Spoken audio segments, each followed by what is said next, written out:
नारायणं नमस्कृत्य नरं चैव नरोत्तमं देवीं सरस्वतीं व्यासं ततो जयमुदीरये।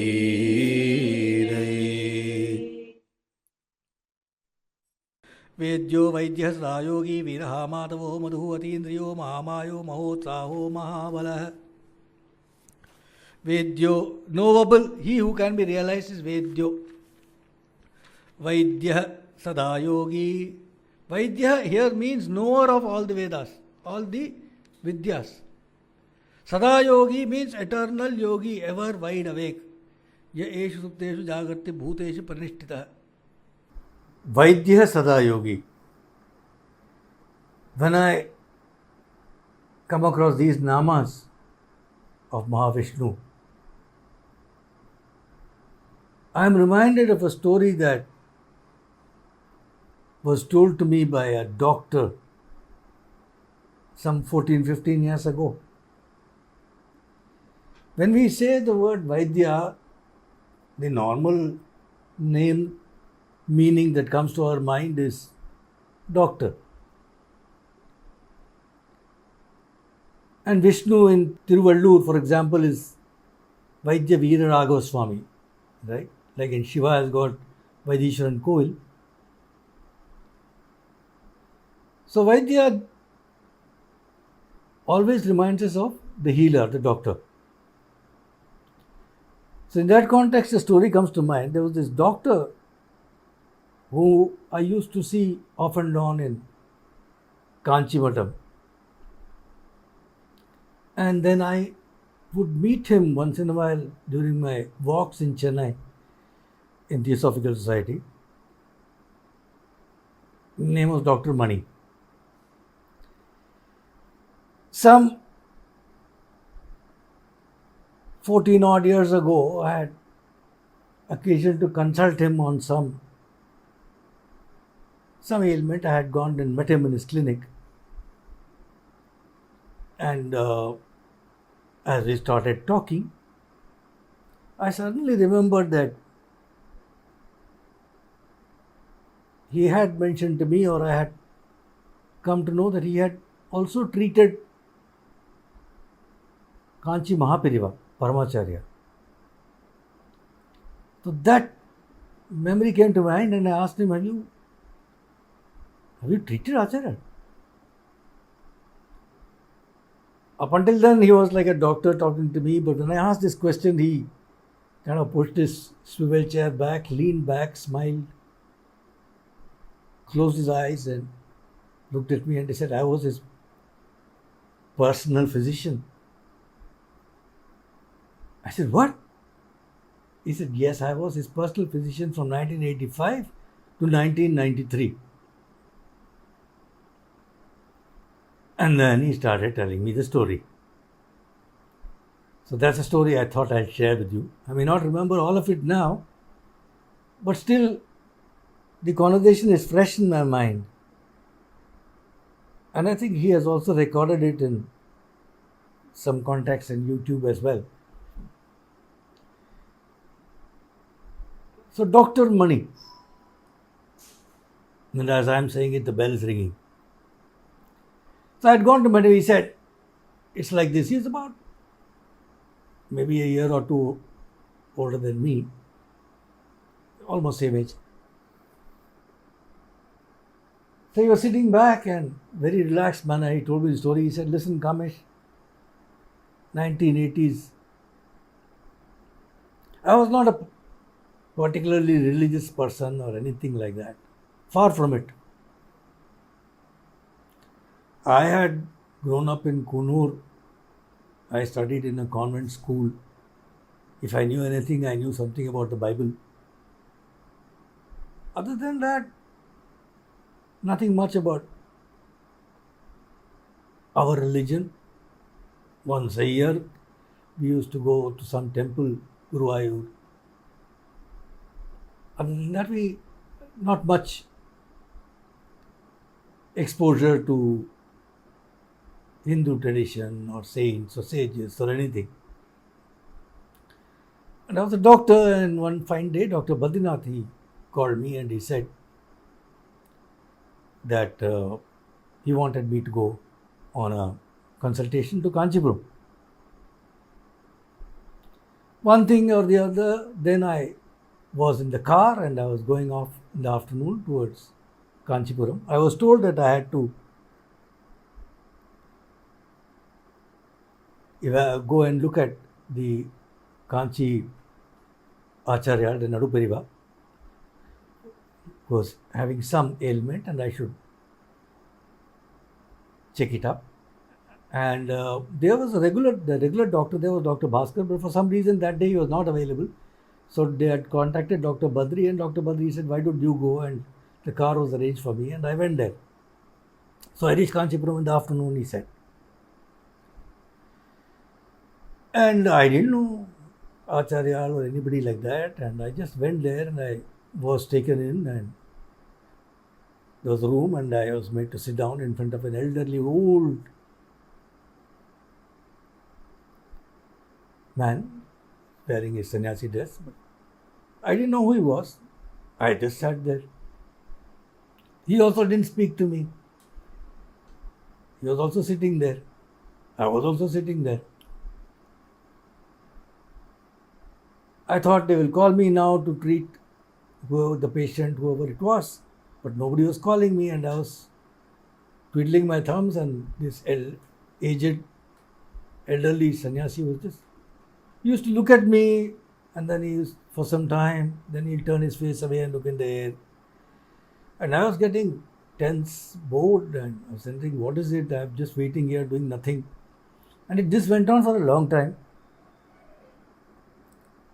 And then they said, now you can go and see the Periyava. So they took me to Naduperiva. I examined them.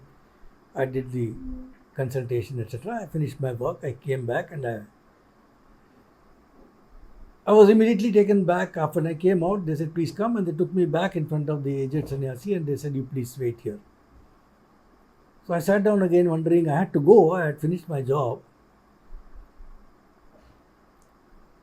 Then I didn't understand that you can't just go. So then by and by I was asking someone there, and then I came to know that you can't go like that. You'll have to get permission whenever the elders sannyasi says you can go, otherwise till that time you have to wait. So there I was waiting again. And there was no talk except minimum. And then finally, the elder sannyasi turned towards me, looked at me and said, and I told him my name and all that. He took basic details. Then I think he gave me a fruit or something and he said, you may go. So late evening, by the time I think it was late evening, night, I was going back to Chennai by car. I didn't know whom I had met, what it was. I didn't know it was Kanchipuram. But there was one feeling that was overcoming me in the car when I was going back. He said, and what he told me I can never forget, because it was astonishing to hear this statement. So it's fresh in my mind. He said, Kamesh, when I was coming back to Chennai, to Madras,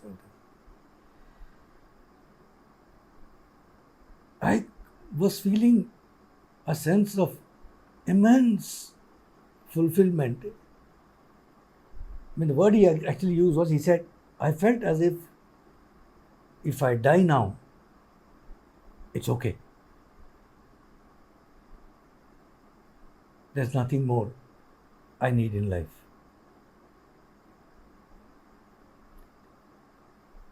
A complete sense of fulfillment is what he felt. A sense of peace, a total fulfillment, and he felt it's over. There's nothing else. I can die. So that was the tremendous transformation that occurred in him by that one session that he sat there in front of the elderly sage, whom he didn't know who he was. Then he says he came back and he was telling his relatives, etc., that they had, who were actually great devotees of the mutt, that he had happened to go to the mutt and all that. They said, who? And all that. He said, I had done this, that. There was this elderly sannyasi. So, what do you mean? Then they told me, oh my God, you went and you met Brahmacharya and all that. So then only I came to know whom I had met properly. It sunk in me that I had met Mahaperiyava. Then I started going there to the mutt, he said, and so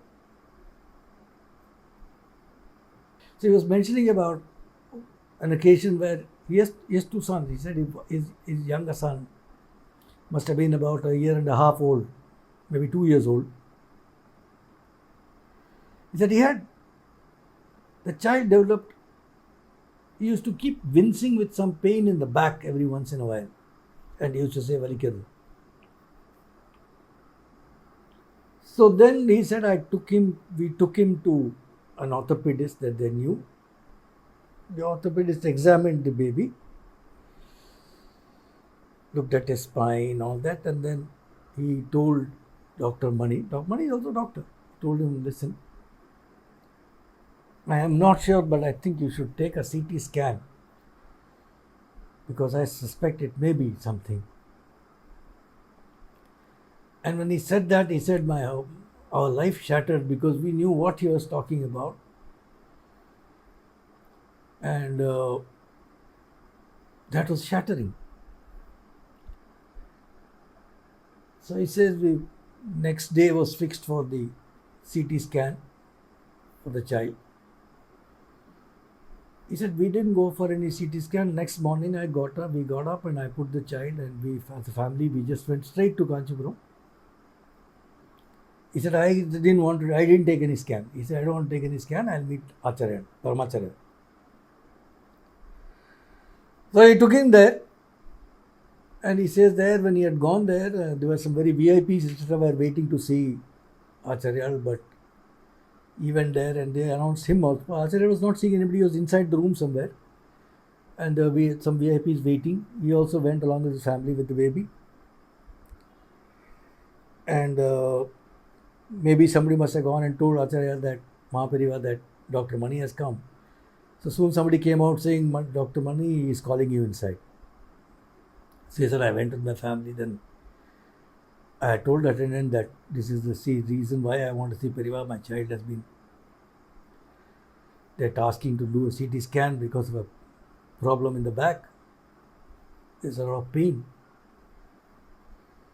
So he said, Mahaperiyava looked at the child and Mahapriya and kind of thing, and then he gave a fruit or something to the baby, something he gave in the hand, and his hand slightly touched that baby.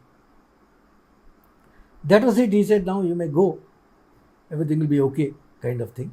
Blessed. Send him back. He says he came back home and it became worse for the child that day or next day or whatever it was. One day, if the child was having some pain, attacks of pain, that attack became very frequent, and it whole day it was the child was having. And he says the next morning or one day later, whatever, he says the pain completely stopped, and that's it. The child was absolutely fine after that. So this was one of the experiences of this doctor when he had gone to, when his own child was to be diagnosed with a serious medical condition, he went to the other doctor, the Sadayogi Vaidyaḥ, that is Mahaperiyava. He had gone there, and this was his life-changing experience. So he was saying that, the regular doctor there, the physician was Dr. Bhaskar, but Dr. Mani used to alternate with him and treat him to go there to the Madam Periyava. He said it became such that he was he used to go very often then because of to check up for routine medical review, etc. He would go there. You also mentioned one particular incident where he had gone. He was driving maybe somewhere near Coimbatore or something when he had an accident, and it could have been very much more serious, but it was pretty bad, and he broke a few bones and all that. And somewhere near Coimbatore or Kunur, somewhere he was mentioning, he had a road accident. And he says his mother was in Chennai and they got a call from Kanchipuram. Those days, no phones, cell phones and all that, nothing. Regular phone call saying, "How is Dr. Mani? Is he all right?" So my mother said, he says, "Perfectly all right. I mean, he's all right, nothing wrong with him. He's gone somewhere." She said, "All right." About 1 hour later, apparently, another call came saying, "How is he now? Is he all right?" So she said, even then she didn't know. He said, "By the time I had an accident and that they'd taken me to hospital, then they had checked up, they said everything was only bones, no further problem, etc. Then I had called home and I told my mother, what happened?" She said, "My God, I got 2 calls from Madam." So coming back to his Mani's story about his visits to Madam, he said, the way it was arranged was during the daytime. He had to do his consulting in his clinic in Chennai. So on the afternoon, when he finished about 1 o'clock, 2 o'clock, when he finished his morning consultation and lunch, etc., he would leave for Kanchipuram. He would go there. He'll be available for any consultation to the Acharya, to Mahaperiyava. He will stay there overnight. Get up in the morning, 6 o'clock, he'll leave. Take the drive back to Chennai. And during that time, when he was in Chennai, from morning 6 till afternoon till he reached there, the other doctor would be present there. And when Mani used to go back there in the afternoon, that doctor will return. So that's how they'd arranged it.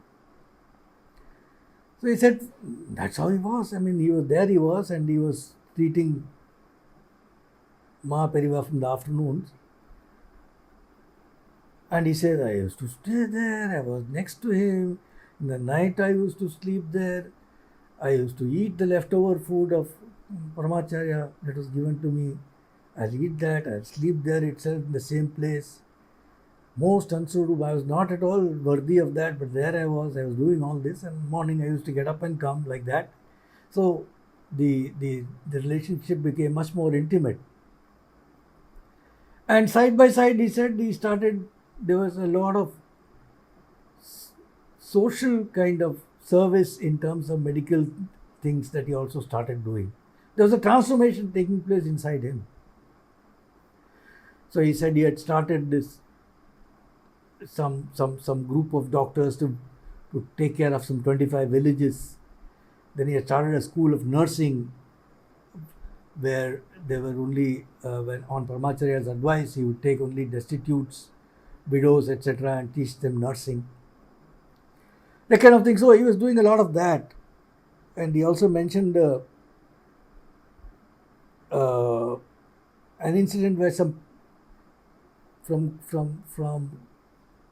Kunur, some villagers had come down and then they had met him and saying that, can you help us with this? We have this old temple in ruins in our village, which is a Kamakshi Amman temple, and we want to renovate it. We would like to help in terms of, how to do it and also funding.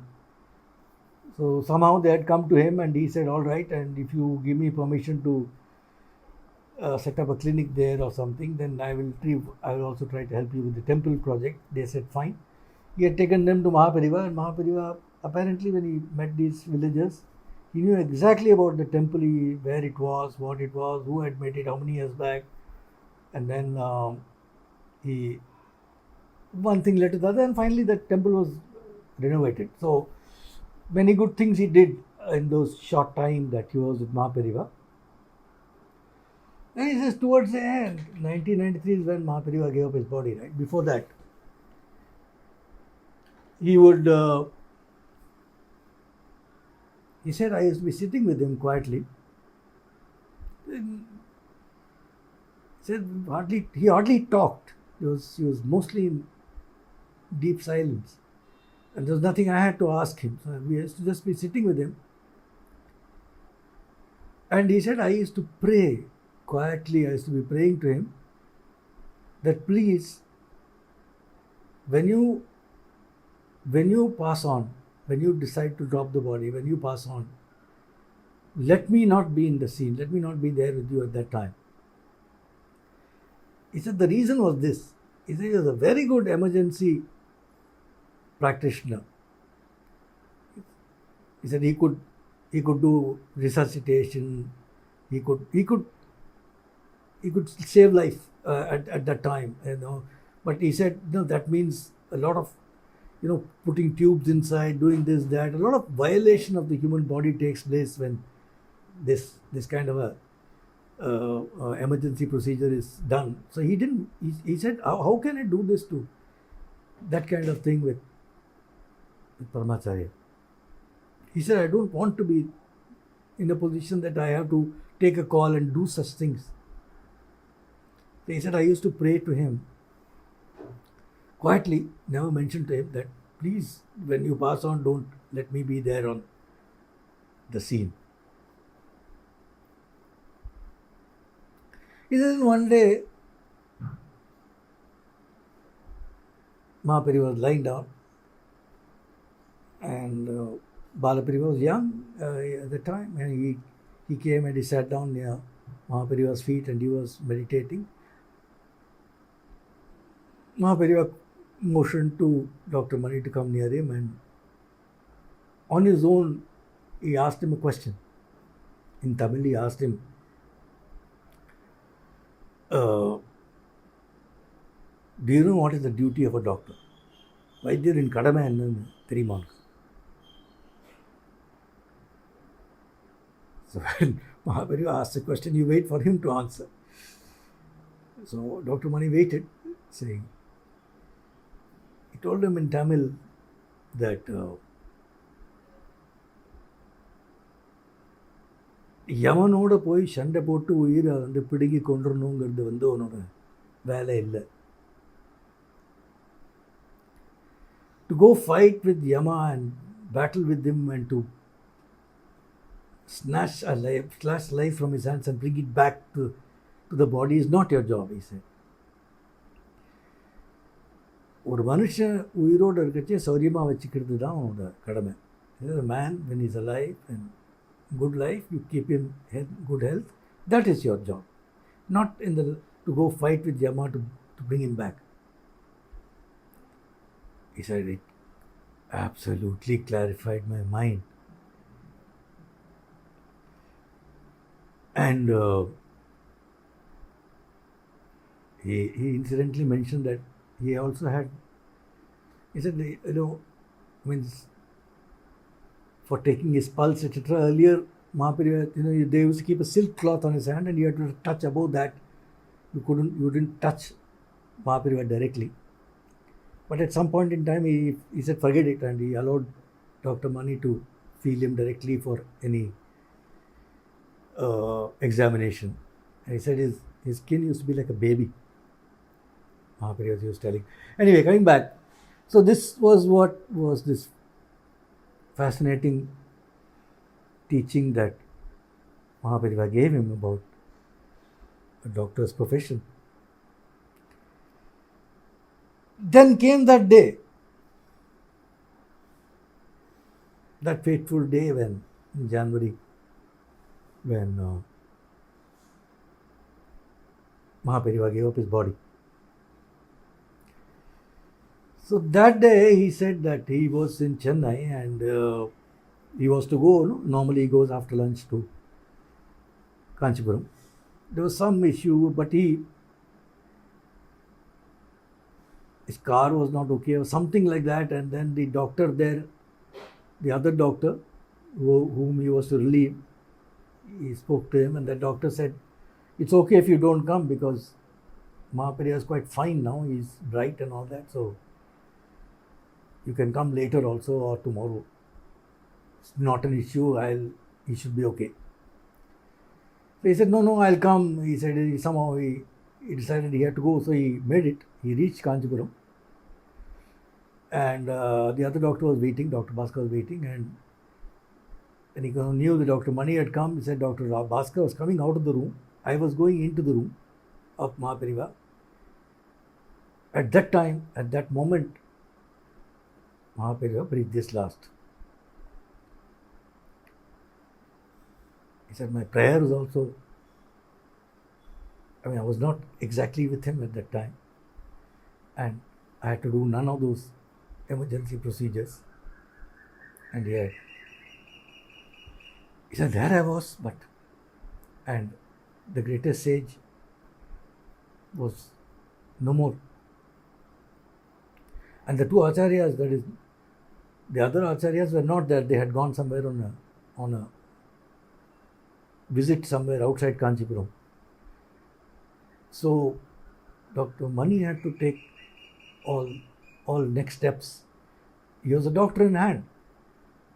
So he said, what do I do? So he had to inform the police first and then pass on the message to the acharya saying Mahaperiyava is no more. By that time, the news was spreading like wildfire, slowly everywhere. People started coming from all over the place. He said he had to start taking care of that. The crowds that were coming in, he said, to make a orderly place for people to come and see him, they had to break a wall for people to go from one direction, come in from one direction and go to out. He said, I was standing there making people come and orderly going to make people come and go. From afternoon till evening, he was there like that. Then he says, when Perivas, the other acharyas came in between, it was very touching too. It was a very moving moment when they came. Then into the night, he was handling the crowd. He was doing all that, and then he said, I think some midnight, past midnight is when he could get some. He could actually step out of that. And once he stepped out, he said, I couldn't step back in. There was so much crowd. He said, okay, now I'll go back home. So he got into his car to drive back to Chennai. He said that it was then that he says he cried.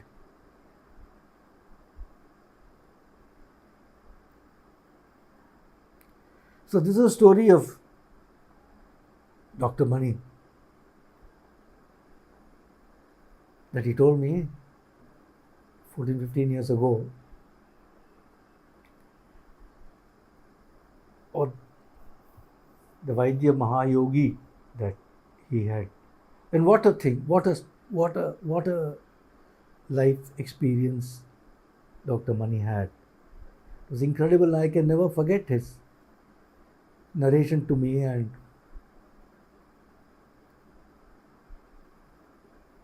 I subsequently saw that in one of the various interviews that people have with devotees of Mahaperiyava, somebody had interviewed him and he had mentioned all these details in that interview as well. So it is in the public domain, and but I had heard from him firsthand some 14-15 years ago. So that I thought I should share that fascinating series of experiences of this doctor who was an agnostic, totally unfamiliar with any Hindu tradition at the time, when he came first to Mahaperiyava, and how his life was transformed. So, on that note, we will then go to the next Nama.